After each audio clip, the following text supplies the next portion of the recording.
আবারও অস্ত্র উদ্ধার দিনহাটা। এই নিয়ে 7 মাসে প্রায় 29টি বেআইনি আগ্নেয়াস্ত্র উদ্ধার দিনহাটা থানা পুলিশের।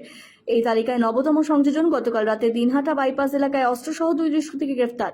পুলিশ সূত্রে জানা গেছে, গতকাল রাতে দিনহাটা থানার কর্তব্যরত পুলিশের দিনহাটা বাইপাস সংলগ্ন এলাকায় টহলদারি চলাকালীন 2 ব্যক্তিকে দেখে সন্দেহ হয়। পরবর্তীতে তাদের আটক করে তল্লাশি করলে তাদের কাছ থেকে একটি 9.6mm পিস্তল এবং 4টি গুলি উদ্ধার করা হয়েছে। ইতিমধ্যে ওই 2 যুবককে গ্রেফতার করে দিনহাটা মহকুমা আদালতে পাঠানো হয়েছে।